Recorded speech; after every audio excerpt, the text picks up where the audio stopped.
So that is Henry. The most important part of the video. Yeah, I know. And for the rest. Of course. That's really true, actually. So, thank you so much for sharing a little bit about what you'd like to get out of this, because that is absolutely going to inform what we do here. And I'm going to do this kind of as an example of what you can do with story. So, first of all, what is a story? A story really is just a series of events. So, as I was saying earlier, they happen all the time. We entered a story the moment we woke up in the morning, and in fact, probably before that when you were dreaming. And the idea is, like, we all know we're telling stories. We hear stories every day. There are stories in advertising, but what makes for a compelling story? So, what's your guess? What do you think makes for a compelling story? And all answers are right in here anyway. Emotion without over emotion. Yeah, emotion. I think that without emotion, no story can be compelling. Yeah, what else? Relatability? Yeah, that's a big one for me, right? Like, and I think that's part of what comes with the emotion. We feel the emotion because we relate to it. Mm-hmm. There's something both in the teller and the listener. Anything else that comes to mind? That's something like, if you've heard a really good story, what was it? You know, Henry, don't you? He's like, I know. Well, there was this one time at band camp. Okay, that makes for a very memorable story.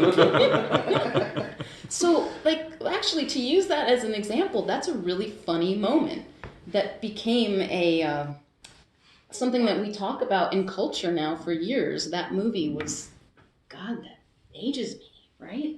But it was a really great moment that's powerful and it stays with us. Wait, I think my grandma watched that.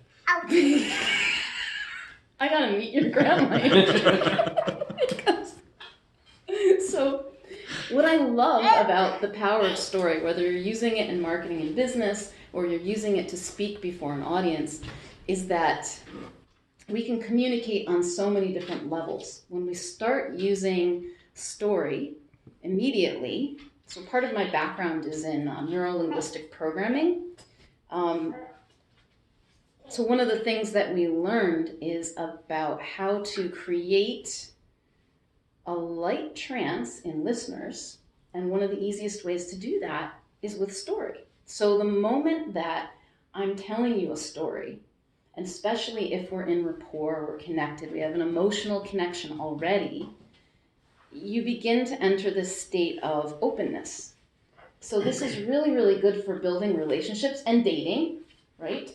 Claire, for you, yes? I suppose. Yes. I wouldn't know. And also for marketing, and any time that you really want to make a connection and be heard.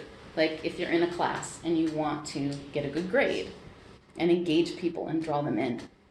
So that's the power of story and using metaphor, which anytime we're telling a story, it's a metaphor. And the thing that I love to do with story in particular is that this is Play the Cameraman tonight. I love it. So what I personally love about story is that it's also a great vehicle for transformation. So there are stories that are enduring. They talk to our collective unconscious, like Little Red Riding Hood, or these stories that have been passed on throughout the years. And the reason they're so powerful is because they speak to everyday themes in our lives. And when we hear them, we can get messages and insights on an unconscious level without our minds getting in the way, without our critical minds getting in the way. So this is what's incredibly powerful about story. And marketers use this to influence you to buy their products and services. I think when it's used ethically, it's really more about connecting with the people who are looking for what you have to offer and telling the story that's already happening in their head. So that's a marketing application of this. I have to say, I hadn't really thought about this, but like the entirety of Christ was a story. Yes. He told a story, and frankly, the Bible overall, you know. Absolutely. So entire, you know. Yeah, and so there are elements of a really good, compelling story. And it's outlined in something called the hero's journey. Have you heard of this thing called the hero's journey? I won't go too deeply into it, but the essence of it is basically that you have a character who's the hero, probably doesn't know it yet, is living in the ordinary, mundane world. And then in that world, there's a call to adventure.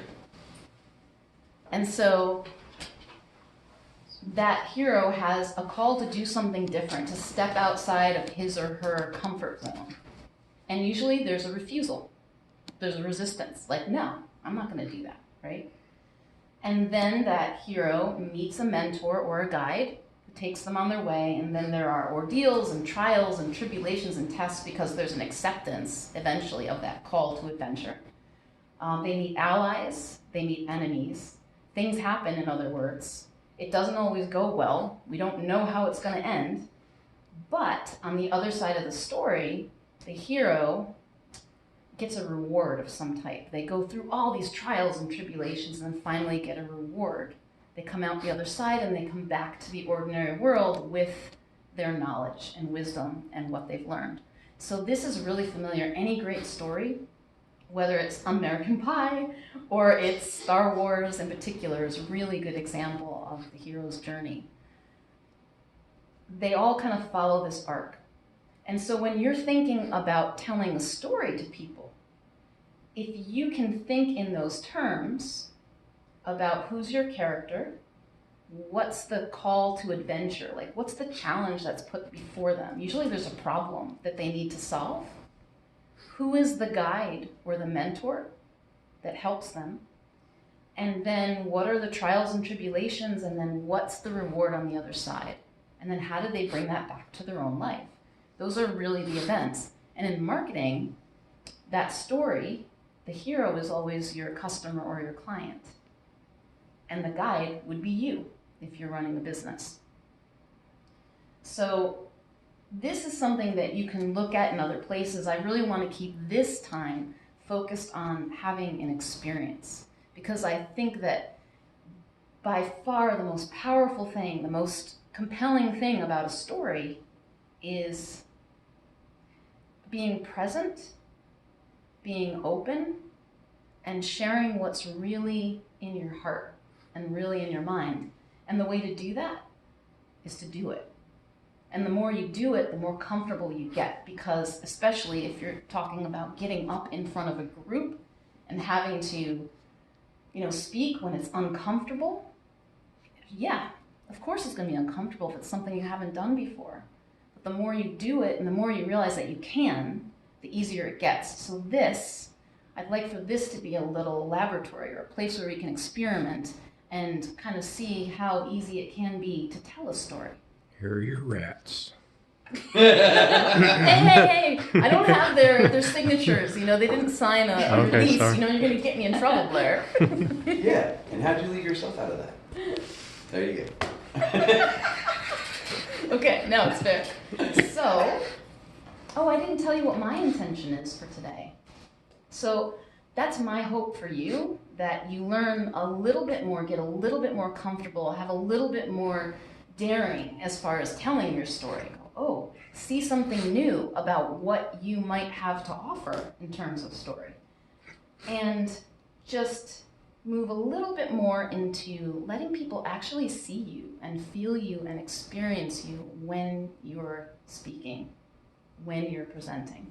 Because have you ever seen a presenter who is they just seem so real and they just drew you in? And then there may have been another presenter who was really polished and slick, but they just, there was something missing. I take that realness over anything, because you can learn how to be more polished. When you show up with a willingness to see and be seen, people can feel it. And that's just a choice to be a little bit vulnerable. So that's what I'm going to do right now, because I never know how this goes. So I jotted down a few things. I'm going to tell you a story right now. This is spontaneous, off the cuff. I haven't prepared for this. And we'll see what happens. So, let's see. Okay. Once upon a time, because that's how all good stories begin, there was a group of people who decided to go on an adventure together. And they came from all different areas of the country. One was from the jungle and knew how to get the medicines from the plants and how to get the animals to cooperate with her. She knew the secrets of the jungle. And then there was another member of the party who was from the desert and he knew how to endure the hardships of the desert and how to find life where it seemed like there was none in the cacti, and how to get water from inside of these plants. And then there was another adventurer who lived in the sea. In fact, he was a merman, but he could come up on land and hang out with the rest of the humans, and nobody knew the difference. But this merman knew what it was like to ebb and flow with the tides, and what it was like he knew how to be seen and also how to hide so that he could go anywhere. And then another member of this group of adventurers came from the tundra of the Arctic, where it was cold and it was desolate, and there was almost no life except for the predators that you could see. And she knew that there's always life, that there's always something there for you.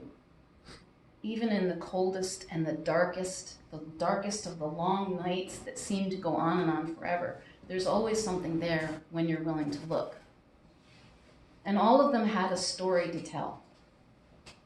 And all of them were a little scared about telling it, because each of the adventurers was quite different. And they didn't even know, do we have anything in common? But that's what they had in common. They all had a story. And so when they began to speak their stories, the others recognized themselves within that story.